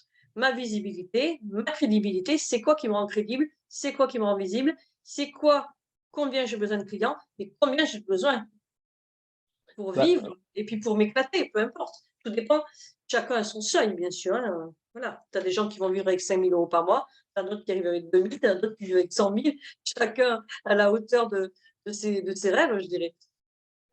pour rejoindre ce que tu dis, en fait, le plus important, justement, pour parer à ce manque, donc manque d'argent, manque, enfin, le manque simplement, c'est de pouvoir planifier. Et si on parle spécialement du manque d'argent, c'est de planifier et se dire, OK, avoir une vision, se dire, OK, quel est mon objectif au point de vue financier? Mmh. D'accord? Ça, c'est la première base, de savoir qu'est-ce que j'ai envie d'atteindre dans les mois à venir, dans les années à venir. Ça va te permettre d'avoir une vision. Et quand tu as une vision, ça va te permettre de mettre en place des actions, mettre un plan. De dire, C'est OK, ça. combien de clients me faut-il pour atteindre tel objectif? Et en fonction de cela, ça va te permettre de mettre en place, comme je disais, des actions qui vont te permettre d'arriver à cet objectif. C'est déjà d'avoir la clarté. Ça va te rassurer. Donc, tu sais qu'est-ce que tu veux atteindre et tu sais également quelles sont les actions que tu dois mettre en place. Mais la plupart des coachs ou même des thérapeutes que moi je peux rencontrer, c'est qu'il n'y a pas spécialement de vision claire, c'est qu'il n'y a pas Mmh. de clarté. Et donc, si tu n'as pas de clarté, justement, ce manque, il est là parce que tu ne sais pas, Et oui, ça. c'est très aléatoire. C'est que ton, ton système, en fait, d'acquisition client, il est basé sur de la recommandation. Et la Mmh. plupart des coachs vont me dire: «Oui, mais moi, je travaille avec le bouche à oreille». Le bouche à oreille, c'est chouette, c'est super. Mais déjà, le premier problème avec le bouche à oreille, c'est qu'en moyenne, pour qu'un bon bouche à oreille fonctionne, il te faut au moins 3 ans à 4 ans d'être bien établi en tant que thérapeute ou coach pour que ça fonctionne. Tu aies vraiment un bon réseau qui t'apporte donc des clients de façon régulière, d'accord? Mais en commençant en tant que coach ou bien après 1 ou 2 ans, tu dis: «Voilà, moi, je compte sur le bouche à oreille». C'est comme si tu comptais, en fait, sur les autres pour payer tes Mmh. factures. C'est que dans le sens que le bouche à oreille, c'est très aléatoire. Donc d'un mois à un autre, tu ne peux pas avoir le même montant fixe sur ton compte. Des mois, ça sera super, d'autres mois, ça sera complètement creux. Et donc quand tu es dans cet état d'esprit-là, clairement que le manque, il peut être là parce que tu ne sais pas en fait, tu ne sais pas Ouais. tu ne sais pas d'où viendra ton prochain client simplement. Donc en amont, c'est le plus important, c'est d'avoir de la clarté, avoir un plan d'action et d'avoir un système qui te permet justement d'acquérir des clients d'une façon régulière. Ça, c'est la première chose. Et si on va plus loin dans ce concept de manque, moi également, le concept de manque, c'est si on parle du manque d'argent, c'est même pas une problématique d'argent. Je pense que l'argent n'est pas un problème. Le Mmh. problème, dans ce cas de figure, c'est le problème est basé sur l'incapacité ou bien la capacité à recevoir. C'est ça, ouais. Réellement, c'est l'incapacité ou la capacité à recevoir. Pourquoi? Parce que un jour, en discutant avec quelqu'un de très sage, il me dit: «En fait, dans recevoir, il y a se voir». Mmh. Se voir, en fait, c'est la façon dont on se voit, Mmh. la valeur qu'on se donne par rapport au monde qui nous entoure. Je suis Et OK. juste et justement, le fait de ne pas pouvoir vivre dans ce manque et de ne pas pouvoir gagner son argent correctement, c'est l'estime qu'on a de soi simplement. Ouais. Et l'estime qu'on a simplement de soi, c'est la valeur que tu te donnes. Parce que si tu te donnes une valeur qui est basse, Ouais. tu n'oseras pas, en fait, vivre dans l'abondance et mériter ce que tu dois avoir comme argent. Parce que tu dis, voilà, je ne suis pas digne d'avoir cet argent, je ne mérite pas, parce que tu ne sais pas recevoir. Et si tu Mmh. vas plus loin, c'est juste une question de te poser la question, quel est ton niveau d'estime? Quelle est ta valeur? Parce que la valeur que tu donnes à l'argent que tu vas recevoir, c'est la même valeur que tu te donnes. Parce que si tu te sens digne et que tu mérites cet argent, en fait, tu ne vivras pas dans le manque. Parce que tu vivras dans un concept, en fait, dans l'abondance. Parce que, comme tu le disais, c'était assez intéressant, l'argent, c'est un flux, c'est une énergie. Et l'argent te revient toujours, mais Ça. sous une autre forme. Dans le sens que tu as un billet de 5 euros, tu vas donner à ton boucher. Ton boucher va aller faire des courses chez quelqu'un d'autre. L'autre personne va payer l'autre personne. C'est tout un cycle. Et à un moment, cet argent va te revenir, mais d'une autre façon. Et c'est justement ce qu'on appelle ne pas arrêter le flux de l'argent. Tu dois le laisser circuler et ne pas l'arrêter. Parce que souvent, on a cette peur du manque, on va bloquer de l'argent dans son C'est ça. compte. On ne va pas investir en soi parce qu'on se dit, si j'investis, je risque de perdre cet argent. Mmh. Je risque de ne pas retrouver cet argent. Mais cet argent, tu vas le retrouver sous une autre forme. Ça, Mmh. c'est la première chose à te dire. Et la deuxième chose à te dire également, c'est juste prendre du recul et dire: «Pourquoi je n'arrive pas à obtenir des clients? Pourquoi je n'arrive pas à qu'on me paye à ma juste valeur?» Oui, oui, c'est ça. Pose-toi la question, quelle est la valeur que tu te donnes Tout simplement? à fait. Tu vois? Si Ça tu me te fait donnes… penser à, tu sais, à ce que on en a parlé justement il y a 15 jours. Et c'est vraiment la grosse, souvent problématique, mais même moi quand j'ai commencé aussi, Mhm. euh, à pas vouloir faire cher parce qu'on a cette fameuse peur du manque, justement. Si je vends trop cher, je n'aurai pas de clients. Et ça, on le voit très souvent en accompagnement. Bah, ça c'est D'accord? quelque chose que je vois tout Et le temps. voilà, les gens, donc, tu parlais là de combien ta valeur. Je ne sais pas si tu connais Bob Proctor qui parlait très bien justement de Mhm. combien tu estimes aussi ton temps. Bien sûr. Tu vois. Quelqu'un qui, aujourd'hui, je fais régulièrement ce truc-là, on me dit, mais attends, genre, pourquoi tu touches combien? 10 000 € de l'heure? Tu sais, quand je dis, mais attends, tu vas faire ce boulot, mais t'es payé combien de l'heure? C'est devenu un calcul, tu sais. Ah, mais pour faire tout ça, mais moi, je ne le fais pas, ce prix-là. C'est combien t'es payé de l'heure? Ah non, laisse tomber. Tu vois, c'est devenu un réflexe, en fait, parce que c'est pas combien t'es payé de l'heure, mais c'est un exemple. Tous les gens qui veulent, tu vois, je connais beaucoup de coachs qui font du one-to-one, enfin, du cabinet, Mhm. 1 h 45 quelqu'un. Donc, on est d'accord qu'il y a il y a un dossier, il y a un travail à faire en amont, chaque fois que tu revois la personne et compagnie. Tu restes pas, c'est pas juste 1 heure et puis hop, c'est fini. Il y a beaucoup de boulot derrière. Mhm. Donc, au final, si tu veux, si tu as un rêve qui est grand, comme le mien, il est grand, et que tu comptes le faire juste en étant coach dans un cabinet en ayant 10 clients par jour, c'est mort. J'y arrive jamais à mon rêve. Ce qu'il a fallu que je me dise, tu vois, on en parlait tout à l'heure, c'est-à-dire que pour arriver à ce que je voulais, la finalité de mon résultat, eh bien, j'ai dû découper tout ça. C'est-à-dire, j'ai dû découper et me dire, OK, donc ça veut dire qu'il faut que tu fonctionnes comment? Ah, OK, donc tu peux vendre des programmes, il y a des choses qui se vendent en automatique. OK, donc cet argent-là, il va arriver d'un coup. Parce qu'en fin de compte, aujourd'hui, je fais du one-to-one toute la journée avec les gens. À combien j'estime mon heure? Bah, Enfin, tu vois, pas à la hauteur de mon rêve. Chacun mais, a son rêve, attention, mais je dis pas qu'il faut pas. totalement, même Il y a des gens au-delà. qui veulent 2 000 € par mois, c'est très bien. Moi, je sais que c'est pas mon rêve. Mais au-delà de cela, c'est que le concept qu'il faut vraiment prendre en compte, c'est que si on part de ce que tu dis là, c'est que tu dois prendre en compte ta valeur. Et il y a une phrase qui est une vérité, c'est que les gens qui gagnent le plus d'argent sont les personnes qui apportent le plus de valeur sur leur marché. Mhm. Et à un moment, tu dois juste te dire que quand tu vas travailler pour un patron, il ne te paye pas pour les heures que tu travailles pour lui. Toi, tu penses que tu es payé pour les heures, mais il te paye pour la valeur que tu apportes dans son entreprise C'est pour qu'il ça. gagne encore plus Et oui, d'argent. c'est Mais ça. toi, tu penses que tu es payé en fonction du temps. Et tu dois en fait faire un switch dans ta tête et te dire, non, ce n'est pas une question de mon temps contre de l'argent, c'est une question de valeur contre de l'argent. Et Mhm. si tu es dans le concept de la valeur, c'est plus une question de temps. Parce que si tu es dans un concept de temps, pour rebondir sur ce que tu dis, c'est très simple. C'est qu'au fur et à mesure que tu vas progresser dans tes compétences, tu seras de plus en plus compétent. Donc, quelque chose que tu faisais en 2 heures, au plus que tu es compétent, au moins de temps ça te prend. Donc, est-ce que dans ce concept-là, au plus tu augmentes de compétences, tu vas réduire ton temps, donc tu seras payé beaucoup moins. Donc, si tu restes dans ce concept de temps contre de l'argent. Par contre, si tu augmentes tes standards, tu dis, voilà, Ça. moi, je suis payé en fonction de la valeur que j'apporte. C'est très Mhm. simple.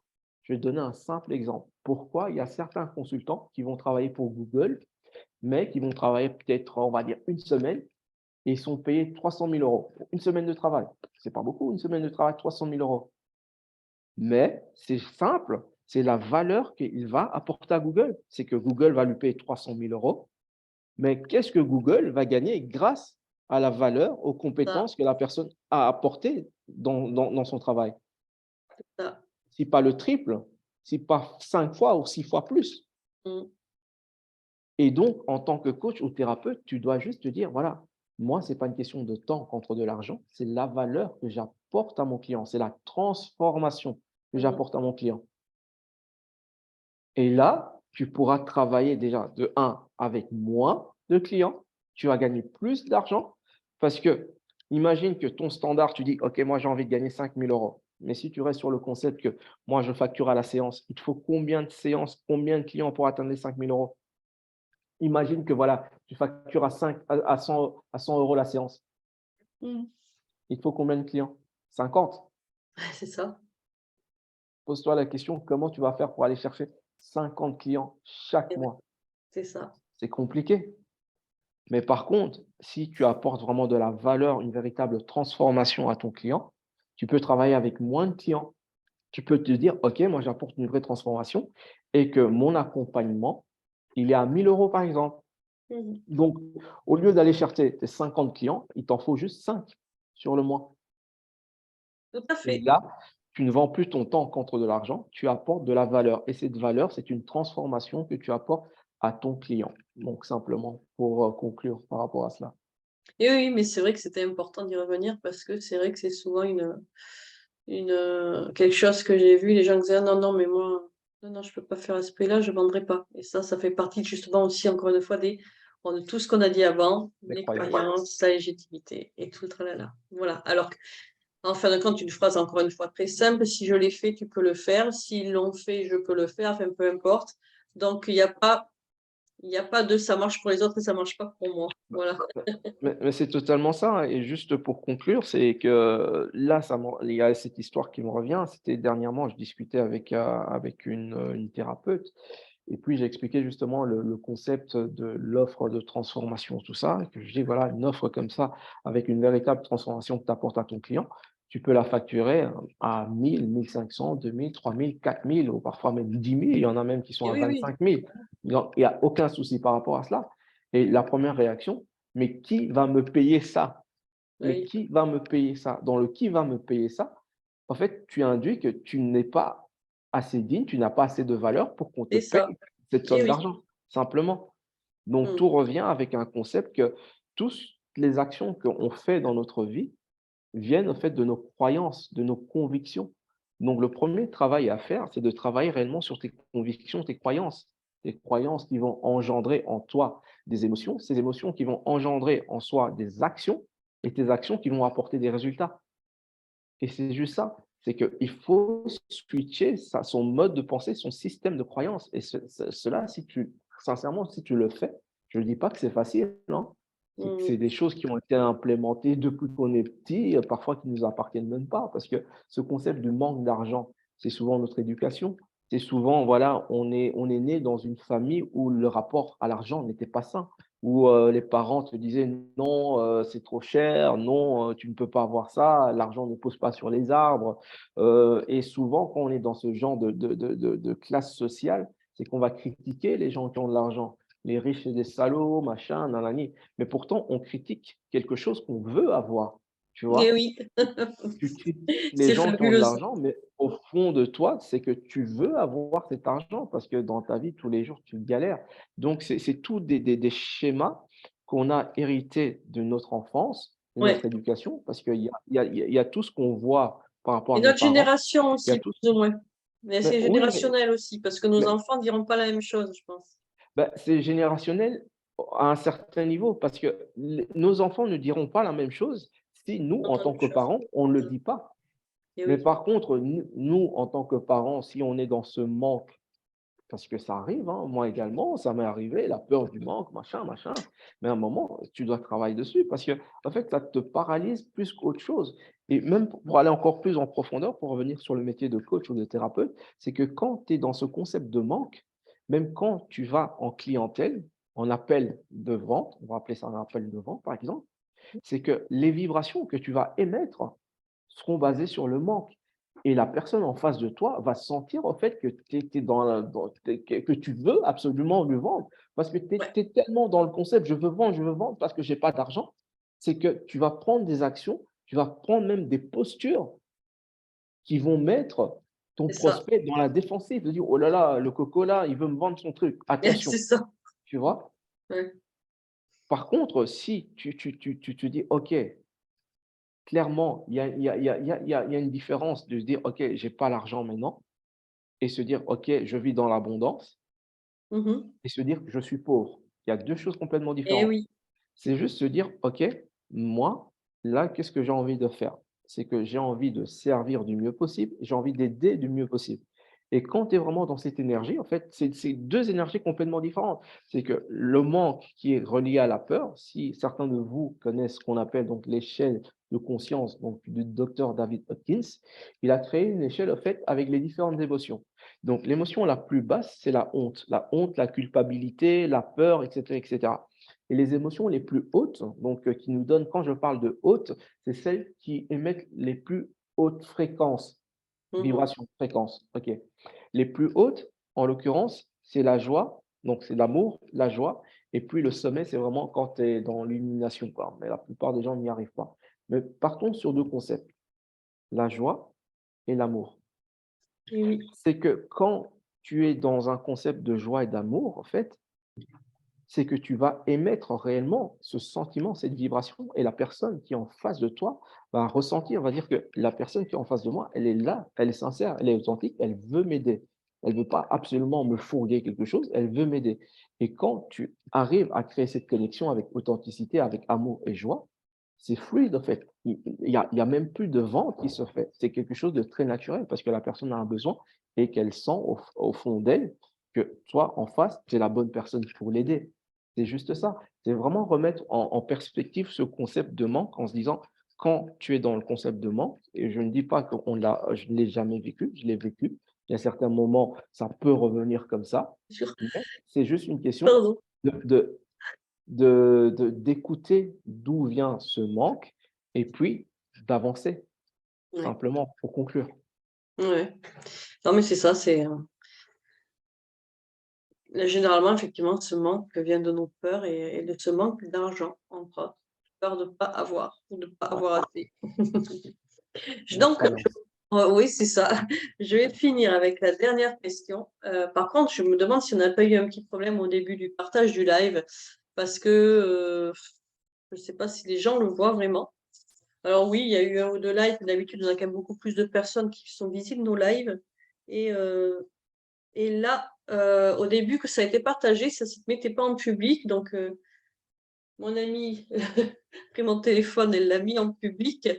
Mais je ne sais pas du coup si ça n'a pas fait, si ça n'a pas joué par rapport à l'algorithme Facebook. Donc, on verra bien, c'est pas grave. C'est possible, mais Donc, vous bon, pouvez c'est le pas voir en grave, replay. Voilà. Mais sinon, ce qui est totalement. dommage, c'est qu'on avait, voilà, on espérait aussi des questions, parce que c'est ça, on est là pour répondre aux questions, pouvoir interagir avec les gens. Ça, surtout. Mais bon, c'est pas grave. Donc, pour finir, la dernière question, c'est la procrastination, hein, le fameux sujet après le syndrome de l'imposteur, la procrastination. Donc, je procrastine. Pourquoi je fais ça? La question serait, et comment ne plus procrastiner?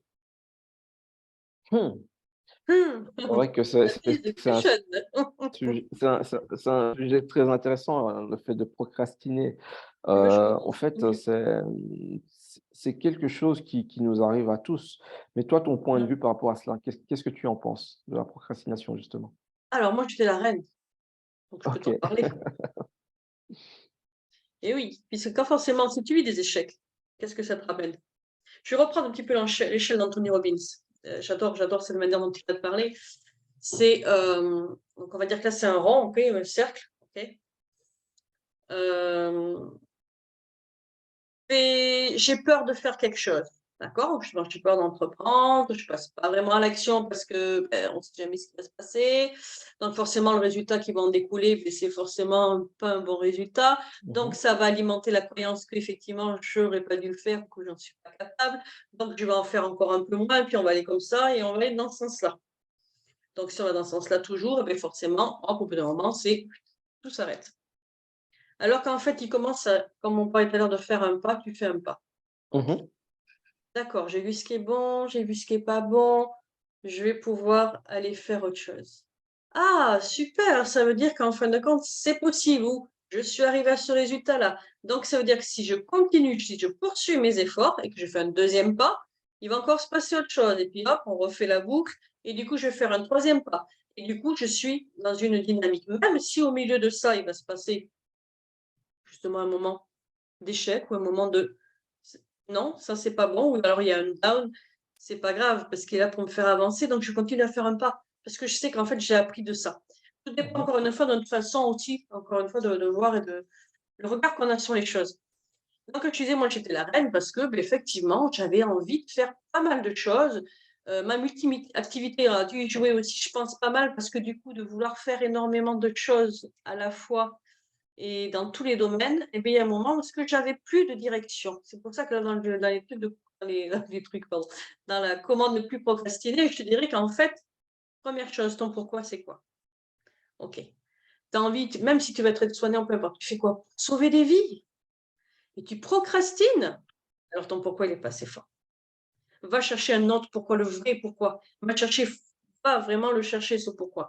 Parce que si ce pourquoi est là, si ensuite tu mets les choses en place, comme on dit tout à l'heure, hein, les choses en place pour faire vivre ton pourquoi, c'est-à-dire que tu vas aller chercher le comment tu peux réaliser, tu vas pas avoir envie de procrastiner. Puis en même temps, sur ta route, tu vas avoir forcément des choses qui vont revenir par moment, hein, comme on disait tout à l'heure. C'est pas parce que tu as commencé à faire des choses que tu vas pas tout d'un coup avoir la peur du manque, que tu vas pas avoir manque de légitimité, de sensation, en fin de compte de légitimité, une peur qui revient, une croyance, peu importe. Ok. Et si à chaque fois tu la prends, tu l'accueilles et que tu dis, ok, toi je te reçois, tu es là pour dire quelque chose, ok. Ah d'accord, c'est à cause de ça. Eh bien, dans ce cas-là, je vais pouvoir trouver la solution, parce que je l'ai devant moi. La seule chose qu'il ne faut pas, c'est rester fermé dans sa peur, fermer les yeux et faire le sourd. Je vois pas, j'entends pas, non, ça marche pas. Ça fonctionne pas. Donc, quand je disais tout à l'heure, ouais, j'étais la reine, c'est parce que justement, je pense que c'était l'époque où j'avais ce manque de légitimité, parce que euh, peut-être que peut-être que réussir, ça faisait pas partie de mon programme, puisque j'avais été vouée à l'échec depuis l'enfance. J'avais un père qui me disait toujours que je raterais ma vie, que je ferais jamais rien de bien. Tout ce que je ferais, c'était nul, c'était l'échec et que je finirais par me suicider. Donc, forcément, si j'avais dû vendre mes choses, si j'avais dû gagner de l'argent et réussir, ça n'allait pas avec le programme pour Totalement. lequel on m'avait programmé. Tu vois? Donc, c'est pour donner un petit exemple que je dis ça, c'est que la procrastination, elle a toujours une raison. Elle a une raison d'être, comme nous, on a notre raison de faire en sorte qu'elle soit là. Et il faut aller la chercher. Il ne faut pas juste se dire pourquoi j'ai la flemme aujourd'hui. Ce n'est pas une question de flemme. Et c'est vraiment tu vois, mon pourquoi dire. Ce que j'adore d'ailleurs avec nos métiers, c'est que mon état d'esprit d'il y a 5 ans, même rien que 5 ans derrière, et d'aujourd'hui, les étapes parcourues, mon pourquoi de maintenant, avant, et mon pourquoi de maintenant, et mon pourquoi que je ne connais pas encore dans 2, 3, 4, 5 ans, Il évolue. il évolue tout le temps. Et à chaque fois, pour moi, il est encore plus profond. Donc tout ça, c'est marrant parce que c'était l'autre jour, je me dis, donc, tu te rends compte, maintenant, tu ne procrastines plus du tout dans ta vie. Alors qu'avant, j'avais toujours la tentation. Tu as toujours la tentation. Je me disais, tu as tout. Tu as les outils. Tu as tout ce que tu as appris. Formation, compagnie. Tu as tous tes bouquins. Je ne vous dis pas les bibliothèques que j'ai fait. J'ai tout. J'avais tout. Tu as Internet. Parce je ne suis pas quand même au fin fond de la brousse. Tu as un bureau. Tu as des moyens quand même qui te permettent encore de travailler sur tout ça. Tu as tout ça et tu ne donnes pas à 100%. Il est où le problème? Voilà, donc d'avoir fait ce chemin-là et d'avoir mis les choses en place, mais déjà d'identifier le pourquoi, parce que se dire je procrastine ou j'ai la flemme, c'est un mot. Si on va pas chercher la profondeur dans tout ça et la cause, ben, c'est comme pour tout, hein. Allez voir le médecin parce que vous avez toujours des migraines et mal à la tête, il va vous donner des comprimés pour le mal de tête. Si vous n'avez pas cherché la cause, vous aurez toujours mal à la Ouais. tête toute votre vie. Mais là, c'est encore, je dirais que c'est pas un peu, c'est la même chose. C'est différent, mais ça vient, elle a une source, cette procrastination, elle a une raison. Pourquoi? J'identifie. Qu'est-ce que je peux mettre en place? Mais je crois que la meilleure chose pour faire en place, c'est notre pourquoi. Parce que le pourquoi, il passera avant la croyance, il passera avant la légitimité, il passera. Si c'est tellement fort, on peut déplacer des montagnes avec notre pourquoi. Voilà. Moi, je suis à 1000% d'accord avec toi. Et pour rajouter autre chose par rapport à ce que tu viens de dire, il y a également quelque chose qui est très important, c'est avoir un plan Ah clair. ben On revient oui, toujours sur le concept du ah plan, ben oui, de savoir, de planifier, parce que ah souvent oui, la procrastination, elle arrive bien sûr, quand rien n'est planifié. c'est C'est ça. que tu te lèves le matin, tu te dis, OK, je C'est veux ça que je faire voulais quoi dire de tout à ma l'heure. journée en fait? Je veux faire quoi de ma journée? C'est Et ça, quand tu es dans ce concept-là, sache que voilà, tu vas complètement. perdre ton temps, tu vas perdre ton temps. Et donc, moi, ce que je recommande à faire, donc c'est un petit conseil et ça m'aide, c'est que tu dois faire ce qu'on appelle des AGR. OK? Les AGR, c'est quoi? Ce sont les activités génératrices de revenus. Si tu es coach, tu es thérapeute ou bien tu es dans le business. Et par rapport à ces AGR, tu dois te baser sur ce qu'on appelle la loi de Pareto. Je ne sais pas si tu en as déjà entendu parler. La loi de Pareto, c'est 80-20. Ça veut dire que, ça veut dire que plutôt 20% de tes actions vont engendrer 80% de tes résultats. Et donc, quand tu te bases réellement sur cette loi-là, tu dis, OK, quelles sont les actions qui me permettent d'avancer vers mon objectif? Et tu vas te rendre compte, au fait, qu'il n'y a que 20% de tes actions qui vont t'amener vers ton objectif. Et tout le reste, au fait, c'est des broutilles. Parce que beaucoup de gens, en fait, sont dans ce concept, c'est dire, je travaille beaucoup, mais je n'ai pas le sentiment d'avancer. Ouais, c'est ça. Parce qu'en fait, tu travailles sur les 80% qui ne te rapportent rien du tout. Tout à fait. Prenons l'exemple, oui, je suis coach, je suis thérapeute, je vais me lancer, je vais faire mon site internet. Le site internet, c'est cool, mais perdre ton temps à faire un site internet, c'est pas ton site internet qui va te rapporter des clients. Ce qui va Mhm. te rapporter des clients, c'est faire des contacts, aller vers tes clients, parler à tes clients et prendre des appels avec tes clients. C'est ça qui va te rapporter des revenus et pas avoir un site internet. Et c'est C'est pas vrai, le, c'est vrai, une vraie stratégie. Ouais, une vraie ouais, une stratégie. vraie excuse-moi, je rebondir. Alors, il y a juste une chose également, c'est arrêter de perdre son temps sur des choses qui sont futiles, au fait. Donc, basez-vous réellement sur la loi des 80-20. 80% de tes actions vont te rapporter 20% plutôt de tes actions vont te rapporter 80% de tes résultats. Mhm. Et tu te poses, tu définis quelles sont les actions qui vont me permettre d'arriver à mon objectif. Quand tu as défini ça, chaque matin, donc avant de te lever la veille ou même quelques jours avant, planifie tes journées en disant, OK, je vais faire ça, je vais faire ça, je vais faire ça, parce que ça me permet de me rapprocher le plus de mon objectif. Et ça va t'éviter au fait de perdre ton temps. Et mis à part ça, j'ai rencontré énormément de personnes. Moi-même, j'en parle parce que j'étais dans ce concept-là. Dans le concept, oui, moi j'aime que les choses soient parfaites. Le perfectionnisme, oui, moi il faut que ça soit aux petits oignons. Mais c'est des conneries tout ça. En C'est fait, tu te ça. caches derrière ton soi-disant perfectionnisme pour ne pas avancer en fait.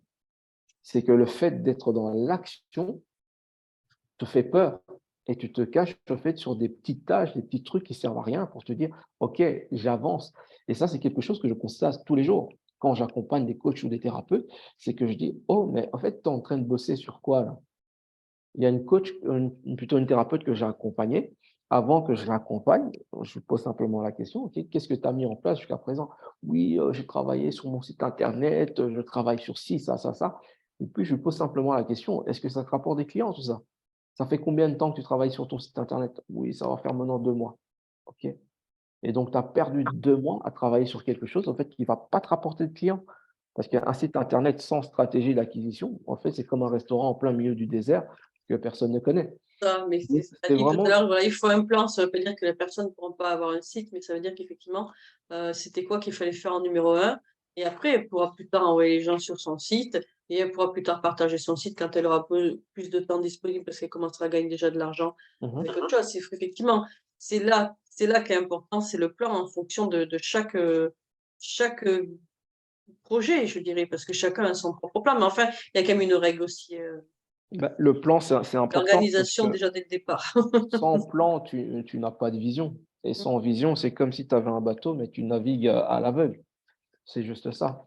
Donc c'est un peu ça, avoir un plan et se dire: «OK, chaque jour je planifie mes tâches et 4 et plutôt 20% de mes tâches vont me rapporter 80% de mon résultat, quoi». Tout à fait, Voilà. tout à fait. Autre chose? Eh bien, Conclure? écoute, moi, non. Est-ce qu'on a des personnes qui posent des questions? Je ne sais pas, je regarde, mais je ne crois pas. Hop, est-ce qu'il y a une question par-ci, par-là? Par-ci, par-là. Pourquoi je dis par-ci, par-là? Là, il y a des commentaires ici. Hello, Hilda, on vous voit. C'est vraiment très instructif. Merci, Hilda. Hello, Myriam. Y a-t-il des questions? Y a-t-il des questions? Je vais dire une bêtise. Hop, alors attends, je ferme là. Non, pour l'instant, pas de questions. Toi, Joseph, as-tu une question? Ou moi, ai-je une question pour toi? Bah, moi, je n'ai pas spécialement de question. Toi, as-tu une question? Peut-être ça me viendra entre-temps. Pose-moi ta question si tu en as une. Hmm. Quelle est ton approche? Ton meilleur accompagnement? Je ne sais pas si tu as plusieurs accompagnements, si tu as plusieurs formules. Quelle est ta meilleure approche?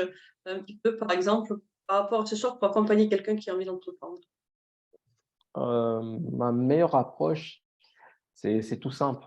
C'est que même dans mes accompagnements, on commence d'abord par l'être, parce que c'est de l'être que tout va découler. C'est que dans mon accompagnement, on va vraiment se baser sur l'être. On va se baser sur quelle est ta zone de génie, qu'est-ce qui t'inspire, qu'est-ce qui te fait vibrer, quelle est ton histoire simplement. Et en fonction de tout cela, on va aller chercher également qu'est-ce qui te bloque, quelles sont tes pensées limitantes, quelles sont tes convictions, quelles sont tes croyances qui t'ont bloqué à la situation auquel tu te situes. Et quand on a mis ça en place, vraiment travailler sur l'être, on va passer sur le faire. Et oui, Le faire, c'est quoi? On va donc par rapport à mon accompagnement qui s'appelle donc le CSS Mentoring, donc ça peut sembler un nom barbare, mais c'est très simple. CSS Mentoring, ça veut dire clarté, stratégie et puis le système. D'abord, avant de te lancer, il faut de la clarté d'esprit, ta voix intérieure, dont je parle, la zone de génie. La zone de génie, tes compétences, ton histoire, tes croyances sur lesquelles on va travailler. Ensuite, il y a la stratégie. Quand tout ça s'est mis en place par rapport à tes croyances, tout ça, c'est OK. On va passer à la stratégie. On va définir c'est qui la personne que tu veux servir au mieux, que tu veux aider au mieux. Et quand ça s'est défini, on va créer une offre qui répond à 1000% aux besoins de la personne que tu veux servir, vu que tu la connais. Donc, tu sais quel est le problème qui l'empêche de dormir la nuit. Et en fonction de ça, on va créer une offre qu'on appelle une offre premium irrésistible. C'est une offre en fait irrésistible, ça veut dire que c'est une offre qu'on va créer ensemble parce que tout l'accompagnement que je fais, c'est vraiment de la co-création. C'est pas je tout à suis là fait. pour te guider, c'est qu'on crée ensemble. Je te guide sur certaines choses, mais on crée ensemble. Et donc, l'offre qu'on va créer, c'est vraiment une offre de transformation qui va apporter ton client idéal d'un point A à un point B, à sa transformation. Et ensuite, quand l'offre a été créée et structurée, donc dans la stratégie, on va passer au système. Le système, c'est le système d'acquisition et de conversion. C'est comment tu vas faire pour attirer tes bons clients, parce que j'insiste sur le terme bon client. Le but n'est pas de travailler avec tout le monde, c'est de travailler vraiment avec les personnes qui résonnent avec la singularité, avec ton unicité. D'accord? Quand Tout à ça fait. c'est défini, ça va nous permettre de mettre en place un système d'attraction, de créer du contenu qui permet d'attirer les bonnes personnes au bon endroit et au bon moment. Et quand ça, c'est fait, on va passer dans la phase de conversion. Comment tu fais pour vendre, sans effort, en fait? C'est ce dont je parlais en amont, c'est que tu n'as pas besoin de vendre. Vendre, c'est pas comme le concept de vendeur de tapis. Vendre, en fait, c'est juste proposer à l'autre de travailler avec toi. C'est juste ça. Et donc, dans mon approche à moi, c'est pas de la vente. C'est juste, je te propose quelque chose. Tu connais mes compétences, tu connais ma valeur, tu me fais confiance. Et si tu me fais confiance, travaillons ensemble. Et puis voilà, c'est ça en fait mon accompagnement, donc le CSS Mentoring, qui est basé donc sur la clarté, la stratégie et puis le système. Voilà, et c'est un accompagnement sur 12 semaines. Et l'objectif, c'est que en déant les 12 semaines, tu puisses au moins atteindre les 3 000 € de façon régulière minimum. Donc voilà, Super. Merci beaucoup. avec plaisir. Et toi, Christelle? Ah, alors moi, eh bien, écoute, c'est étrange, mais je dirais qu'on passe par l'être aussi en premier, hein. Donc moi, tu sais, quand j'ai écrit mon livre qui s'appelle C'est toi le pilote de ton cerveau, je Mhm, suis partie dans une collection d'ouvrages qui s'appelle C'est toi le pilote. Et ça a été aussi le début dans ma tête, donc une entreprise qui s'appelle One Develop, donc c'est passer à un niveau suivant. Je pense que dans toute notre vie, on passe à un niveau suivant. Donc, je suis restée sur les thèmes de l'aviation parce que j'adore. J'adore, et puis j'aime bien jouer avec les mots. J'ai toujours été comme ça. Peut-être que c'est pour ça aussi que j'écris, je sais pas. Mais, voilà, donc tu vois, le premier, ça va être prêt à embarquer parce que j'estime en fait qu'un pilote, tu sais, quand il va prendre son avion, il faut qu'il ait plusieurs outils. Il faut qu'il mhm. puisse déjà qu'il soit prêt à embarquer, hein, donc en état d'embarquer, donc on va travailler dans l'être. Donc, c'est la première étape. Ensuite, la deuxième, ça va être d'avoir un plan. Donc, le pilote, il a un plan de vol, hein. Donc, le plan chez nous, toi c'est CCS, moi c'est PLAN, performant, libre, audacieux et naturel. Et donc, avec ce plan de vol, on va ensuite être prêt à piloter. Voilà. Donc, une fois qu'on est prêt à piloter, donc on a l'embarcation, on a le plan, et là, on est prêt à exploser son vol et en fait faire en sorte de ne pas se cracher, voilà, pour pouvoir voler en toute sérénité, atterrir en toute sérénité, donc arriver au résultat voulu, tu vois, toujours avec les termes de l'aviation. Après, j'ai des accompagnements pour les pilotes, tu as le pilote expert. Là, je ne donne pas les noms comme ça, mais tu as un programme qui s'appelle Rafale, tu as un autre qui s'appelle Jet Privé, tu as le Falcon. Enfin voilà, il y a des programmes qui ont vraiment leur nom parce qu'on va aller chercher quelque chose d'encore plus puissant. Voilà. Ok, Ce super. que je t'ai pas résumé au début, c'était parce que c'est le départ, en fait, c'est le départ de justement de quelqu'un qui entreprend ou sur lui, mais quand même, j'accompagne avec beaucoup plus de plaisir l'entrepreneur et l'entreprise. Voilà. Donc, c'est Ok. pourquoi, parce que, on peut le dire quand même, les gens sous l'entreprise ont aussi travaillé leur être, mais les gens viennent rarement pour travailler leur être. C'est vrai ou pas? Totalement. Voilà. Totalement. Ben, pour conclure, enfin, de mon côté à moi, c'est que ça rejoint le fait d'être. C'est que si tu veux avoir plus dans la vie, tu dois juste être plus. Donc, l'humain avant tout. Donc, le plus important, c'est l'humain parce que je reste persuadé que le meilleur marketing, c'est juste toi. Donc, Mhm. tout ce qui est stratégie, machin, c'est des outils. Et sont des outils qui viendront se greffer par rapport à ta personnalité, par rapport à ton être. Et pas le contraire. C'est pas les outils qui vont t'aider à faire des choses. C'est que toi d'abord, sois dans ton plein potentiel et ensuite le marketing, enfin les outils marketing vont t'aider à obtenir ou à atteindre plutôt tes résultats. Donc voilà. Très bien. Eh bien, écoute, moi, je pense que on est bon pour ce soir. Moi également. Donc j'espère que vous avez apprécié et qu'on vous a Voilà. apporté un maximum de valeur. Donc si c'est le cas, comme si vous avez la possibilité de voir ça, ce live plus tard, donc n'hésitez pas à mettre des hashtags replay. Et si vous avez des questions, aussi Voilà. bien Tout à d'ici fait. quelques mois, on se fera un grand plaisir d'y répondre le plus rapidement possible. Très bien. Mais écoutez, moi, je vous embrasse tous. Je vous dis à très bientôt. Puis de toute façon, à dans 15 jours pour le prochain Mardi des Yes, entrepreneurs. On vous donnera le sujet bientôt yes. du prochain rendez-vous. Merci à Merci tous. Joseph. Bonne Excellente soirée. soirée. Bye bye. Bye. Ciao. Ciao.